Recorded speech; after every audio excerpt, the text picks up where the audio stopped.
We idealize it as being very short. The point about this is that the impulse force is very high, which means that other forces can be neglected, which means that if I have some object like this, which got some weight, during the time of the impulse, I can neglect the weight, because the weight is just its weight. If I hit you on the head with a hammer, then it hurts, and it's going to hurt just as much if I hit you on the head with a hammer on the International Space Station where it's zero gravity. And that's because gravity is not part of the problem.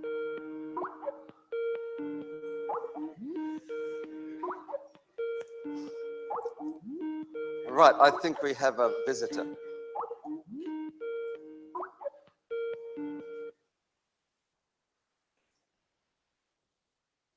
Hello? Morning. Hold on. I've got to get you on the screen here. Hello. You can, hold on, you're not live yet. Have a look up on the screen, just so you know. Hello. Oh, yeah, I can see. Up on the screen, look up on the screen. Yeah, up, higher, up, higher. Oh, yeah. Right, I'm going to put you on the screen now. Okay, so. Oh, gosh, that brings back memories, Hugh. I think I have to do that. Yay, very good. Hi, say hi, hello, hi, Andrew. Hi there. Okay. Morning, everyone. So this is 1B mechanics, as you probably remember it. Let me take this off. Fondly, very fondly. Very fondly. So I reckon it's a Friday morning. It's a Friday morning, which means have we got any snoozers? Any? So it's a Friday morning, which means the lecture theatre is only about half full, which is fairly typical. Sydney, Sussex. Where are the Sydney, Sussex people? Oh, look, they're right up there at the back. Is that where you use Oh, yeah, there's the late arrivals back there. Is there what? The late arrivals. I'm heading up to say hello to the Sydney, Sussex Oh, right, people. okay, yeah, there you go. Right, Sydney, Sussex. You guys Sydney, Sussex? So who's your team leader? Okay, here we go. You can be our team leader. Me? Yeah. They said Reese. Oh, hi, Andrew. Your name is? Mirren. And what's Sydney, Sussex like these days? Oh, well, we miss Andrew, but it's still right, still. It's And right. I miss Sydney too. Very good. Such a pain. Anybody want to say anything about Sydney? Not much to say, really. No? Okay. have you got a spokesperson for Sydney? You're too far away. Oh, well, there we go. Anyway, there you go, Sydney. There. So whereabouts did you sit when you were in these lectures, Andrew? So I was sometimes a bit of a late arrival, and sometimes the only seats left were near the front. So I'd say maybe, I'm sorry to whoever's sitting there at the moment. It was probably about the third row in from the very front. Okay. Maybe the third seat in. Oh, it looks like there might be someone there. Somewhere about here. Okay, we have to interview the person who's sitting in your. Okay, your name is? James. From? What did you Trinity. From? Trinity. You know, that's a very good choice. You hold on that. Sorry. Yeah. So what do you think of mechanics then? Yeah, love it. Great stuff. And what about aerothermal? Because you know that Andrew works at Rolls-Royce in Derby. Yeah, that's pretty cool too. Yeah. What modules did you do in the third year, Andrew? What modules? I did a variety of aero, structural, and I think I did like marketing as well. So it was a mixture of aero and structural. Did you do 3C5 dynamics? I did do 3C5. And did you do 3C6 vibration? No. but I hear it was great. And I guess you did the two, so thanks very much. I guess you did the two double modules, 3A1 and 3A3. Yeah. And how did you find those? They were long modules, but they were good fun, and they proved very useful. They've been very useful. So I remember Holger Babinski. You remember what, sorry? Holger Babinski. Oh, Holger Babinski, that's right. Yeah. Well, so what sort of work do you do in Derby?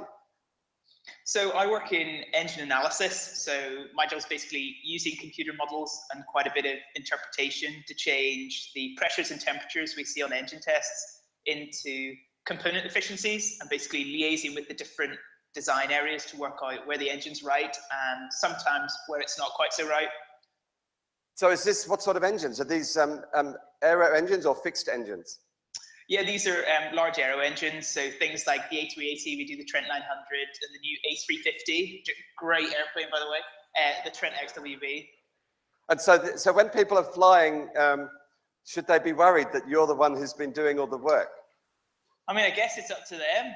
I'd say, you know, on Bake Off, most of the things that I made didn't collapse. So I think that should give them some confidence. Oh, yeah, but that's okay, fine.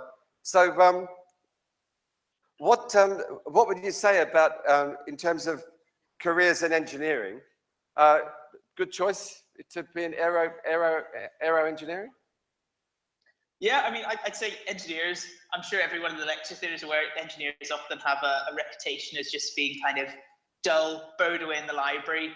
But I think once I've started work, and also, Okay. we're not in the library, basically. Okay, so hands up who thinks they're dull. Okay, so we've got a few people who think they're dull. Everybody's got something. I think it's just the variety, and you don't have to be a one-stop shop. I'm a bit of a jack of all trades. I do kind of a bit of engineering. I do some music on the side, and then obviously baking. I decided last year I was going to really have a good go at, and it seems to go all right. Yeah, well, it's all been good fun. And so, so which part do you remember? What do you remember? Do you remember this thing? Oh yeah. I've still got the copy of that near my desk. Actually, I still use it from time to time, believe it or not. Oh, put that away. Put it away.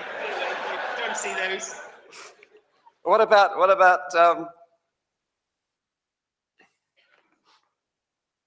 Oh gosh, I'm going to have to get really close here. Is that acceleration in intrinsic coordinates? That'll do. That'll do. Very good. Favorite of yours? Yeah, favorite of mine. That's right. So, so do you do you reckon the part one, sort of 1A and 1B subjects, to what extent have they been useful for you in the work that you do? So even though I might not use elements of them every day, in terms of the first principles approach that's really drilled into us, that's something that's been really useful when it comes to my job. Especially involves a lot of problem solving, working out what's real and what's not, and quite often just going back to first principles is one of the first things we do when it comes to solving a problem. So the approach, as much as any of the specific content, is just as important. And so what do you think? Did you get as much out of the first 2 years as you did in the second 2 years in your course? Yeah, I think I got more of the stuff I use day to day. I got in the second 2 years. All my fundamentals were laid in the first 2 years, and I enjoyed the variety as well. Even though I preferred some lectures other than others. Yours were up there with favorites. You don't worry, they were good lectures. Oh, very good. And so, what did you do your project on in the fourth year? So the fourth year, I did mine on inflatable structures to deorbit space satellites. So It was on these inflatable, rigidizable aluminium mylar laminate booms, which would inflate behind a satellite in very low Earth orbit and help drag it out of orbit. And what was that like? Lots of time in the lab. Was that good? Yeah, I enjoyed it because it had a bit of aerospace, it had a bit of structures again, so it had the kind of the two. I didn't fancy a CFD project. There were some people who were very hardy in the DPO working on their CFD projects, but I wanted something a bit more hands-on, so that's why I opted for that one. Well, you might find things have changed a bit here because we've got the new Dyson Center. And you know what? I was down recently, and I've actually been inside. It's a very snazzy building. I noticed it still doesn't quite match up with the floors in the engineering building. no, well, there you go. That's the way things are. So Yeah. So let's see who's got a question they'd like to ask Andrew. Who'd like to? Oh, sorry, I'm just perils of using your phone at work. That's what happened. Anyone would like to ask Andrew a question? Somebody must be able to. Go on. Don't be shy. Go on. Oh yeah, over here. We've got a question for Andrew. Over there. Right. Okay, here we go. Wait for the microphone. Yeah. I'll hold it. Yeah. I've got. So I don't know much about why you're famous, as I'm American. But that being said, I was told to ask this to you by someone. Why did you lose to the lipstick lady? Sorry, say that. Can you Why say that did you again? lose to the lipstick? There. Why did you lose to the lipstick lady? Why did I what? Why? The question is. Oh, by the way, a bit look. closer to the camera, I think. Yeah. I can't pick you up terribly well when you're far away. Yeah, I'm coming closer now. So the question is. The thing is, he says, I don't know much about why you're famous, but why do you move to the lipstick lady? You know what? Hats off to her. She was terrific when it came to the final. And what you can't see on screen is nobody at home can taste what's being made. You can see the visuals of everything, but you can't see the taste. And on the final, it would have been criminal if any of the rest of us had won, because she definitely pulled it out of the bag. So we were all very determined, and I tried to bring on my engineering expertise to the final with my spreadsheet. I thought I had it sus, but my spreadsheet didn't let me down. But yeah, Candice and Jane didn't need a spreadsheet, so hats off to them. That was very good. So, what did you enjoy most about the Bake Off? I think I just enjoyed the variety of it all. You don't really have an excuse normally to make a ridiculous baking thing, because you don't really just get handed a brief. And I quite enjoyed the competitive element of it, and it was kind of a mixture of a fast-track baking course and a fast-track course in how to be comfortable in front of a camera. So did you do anything with spaghetti on Bake Off? You know what? I didn't, Hugh. I didn't, but I happened to have brought my spaghetti in with me today. What a happy coincidence. Well, that's perfect. So we're going to do an experiment now. What are the chances? What are the chances? So look, you know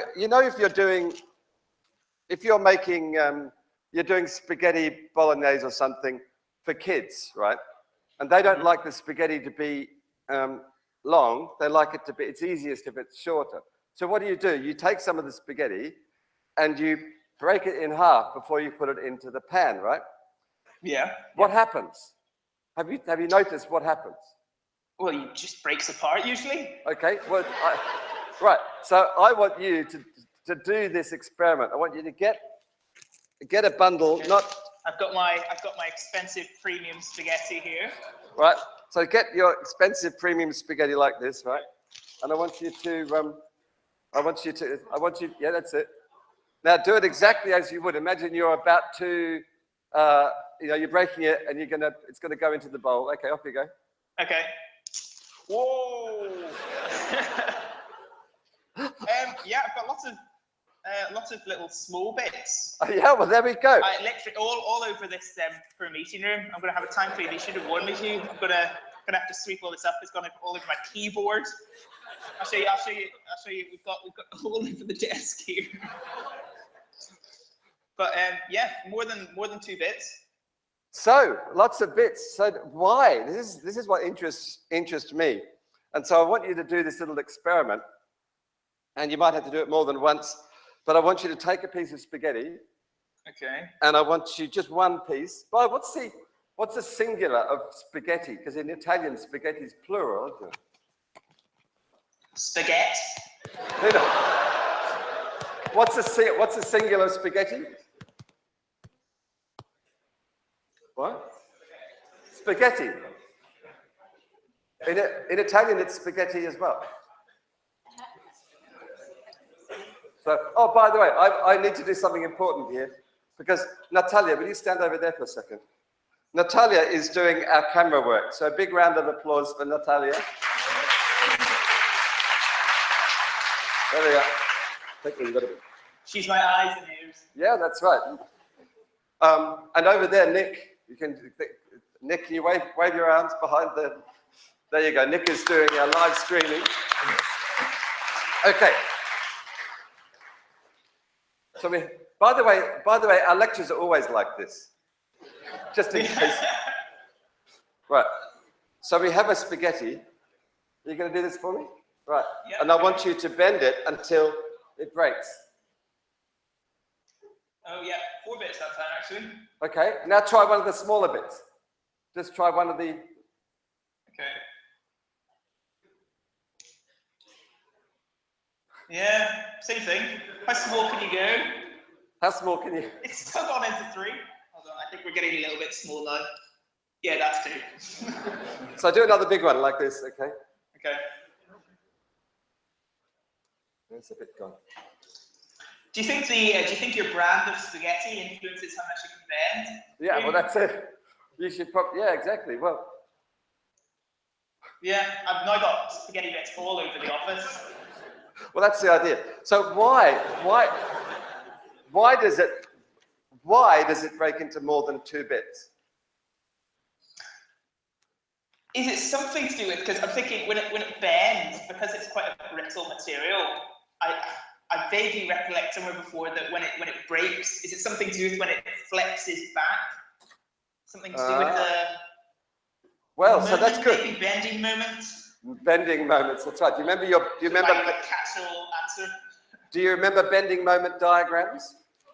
Oh yeah. Okay, so I think it's right that if you take a piece of spaghetti and you bend it, then it's all stressed up. And then as soon as it breaks in one place, wherever that happens to be, say there, Springs down the rest. then this is still bent. But it's got a free end now, and now becomes a vibration problem. And you've now got this thing vibrating, and you've got waves traveling. Whoa. You're enjoying this, aren't you? Yeah. So you've got I waves. think my colleagues are wondering what I'm doing, walking past. It's just me surrounded by spaghetti looking back. So, but I think one of the principles is that even though spaghetti is just an ordinary material. Sorry, Hugh, do you mind? I'm getting a bit fed up of.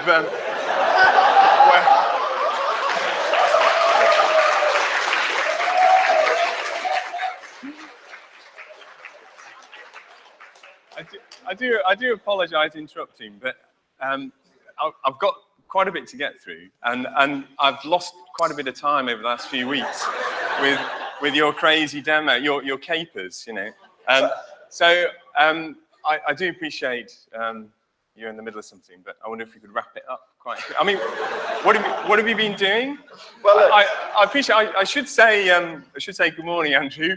But I had heard you were going to be calling in. well, hold on. We're talking about spaghetti here. Important stuff. Spaghetti. So What have you been doing with spaghetti? This is James Talbot, and he is the lecturer in Part 1B structures. You know, He's very prompt, very on time. I know he's. I'm trying to make up lost time. Yeah. So the thing about spaghetti is that it's not a very good structural material. You wouldn't make a bridge out of it. Oh, maybe Andrew would make a bridge out of spaghetti. Maybe one day, maybe once. You certainly wouldn't, would you? Well, it's brittle. It's a brittle material. Yeah. So what's the problem with the brittle material? Well, what have you been doing? Well, I'll show you. So if you take, so this piece of spaghetti, it bends and breaks, but it breaks into more than one piece. Breaks into lots of little pieces. So that's a dynamics problem. Yeah, well, I mean, that's straightforward, isn't it? It's just a bit straightforward. Just a bit of obvious dynamics. So you're suggesting to Andrew that he should make some of his bake-off creations out of spaghetti? Well, no, but brittle material. A lot of materials are brittle. And how do you deal with brittle materials? Well, it's funny you should say that because the whole of Cambridge is abuzz with your presence in our lectures Andrew. So I had heard you were coming along, and I mentioned it to my 11-year-old daughter Emily last night, and she was making her lunch, and she's quite a fan of Ryvitas. Okay. So here we go. There we go. She's quite a fan of Ryvitas, and I was telling her, you know, she says hello, by the way. She's a massive fan. Tell her hello right back. And the quality of the baking in the Talbot household has increased without bound. There we go. So I thought it gave me an idea as she was preparing her Ryvitas. It's a nice light. They're incredibly light. I don't know. I suppose if you're hungry, they're not much good, but they're incredibly light. And I wondered whether, do you remember that gingerbread bridge you made? It did concern me at the time, because it's all very well, this gingerbread, when you take it out of the oven and you make it first of all, but it kind of goes hard and brittle, doesn't it, over time? And there's a bridge. Yeah, so fantastic. There's a bridge. What happens if we load up the bridge? It's better than my one. We thought maybe Ryvitas could be the new structural baking ingredient. Let's load it up. I thought not only is it nice, light, and stiff, it's you see how it's sort of reinforced with these sesame seeds. And I thought those sesame seeds, you know, cracker resters, they'll blunt the crack tips. So I thought, fantastic. You don't happen to have any Ryvitas with you, do you, Andrew? You know, this is a morning of coincidences. Fantastic. Okay. So Andrew, could you have a go? Have a go at a bending test. If you just apply little moments at the end of your Ryvitas, can we just see how it performs? I think I know what might happen, but yeah. Now I've got some dust and some spaghetti. Now, Andrew, I seem to have had a brittle fracture. Is it reinforced with sesame seeds? That's the question. Well, I've gone for the originals. You've gone for the budget ones again, like your spaghetti. Okay, we did this last night with Emily, and sure enough, we found the same thing. Because actually, it's all a con. Those sesame seeds aren't throughout the material; they're just sprinkled on top. So well, what use is that? And then we had another idea, because my little son Harry, he's 6, and he likes these strawberry laces. Do you want to try a bit? Mm-hmm. Yeah. There we go. Have a strawberry lace. Yeah. And the strawberry laces. The strawberry laces. Well, I saw those strawberry laces and I thought, do you know what I thought? I thought steel tendons. I thought reinforced concrete. I thought rebar. And I thought, Andrew's been doing all his bake-off creations with his elastic analysis. Okay? And the capacity of his gingerbread bridge is fundamentally limited by the elastic theory that he's employed for the design. So what Emily and I did, we made up a bit of sugar solution. Okay? Bit of sugar solution.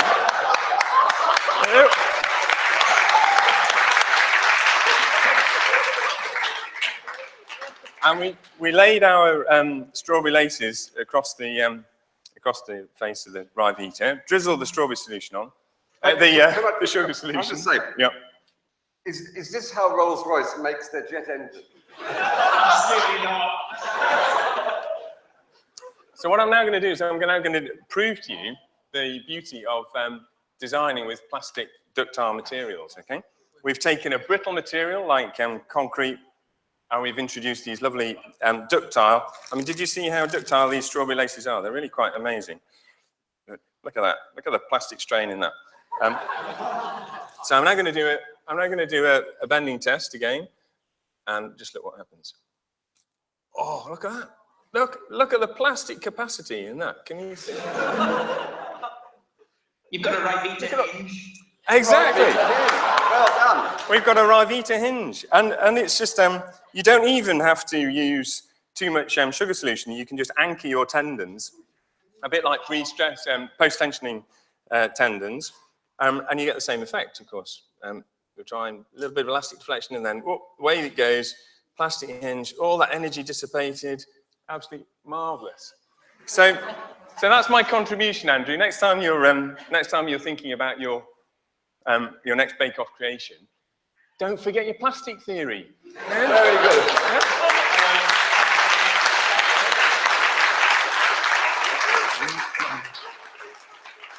Well, so what do you make of that then, Andrew? You know what, next time I have been making some caramel structures before, and the strawberry laces is a fantastic idea for actually, you know what, I think would be even better if you got the really chunky ones. The chunky strawberry laces, I think for even higher loading. But yeah, no, I'm gonna take that idea and run with it. Yeah, excellent. Yeah. Very good. Good. Yeah. So it's been fantastic having you talking to us today. Does it bring back any sort of fond memories of being back in this lecture theatre? It reminds me of the early mornings cycling in a rush to get to the lecture theatre. But I do fondly remember the demos, and it's good to see some new faces in there. The lecture theatre looked the same as when I was there in 2009, all that time ago. Well, very good. So I think let's pan out to the audience again. We'll do a big round of applause for Andrew.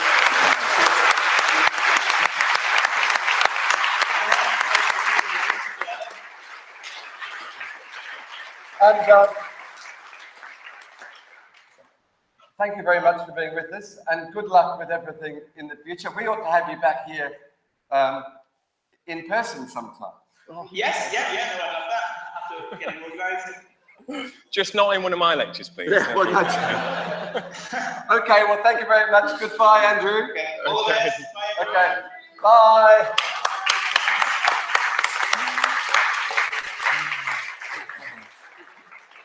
So there we go. That was Andrew.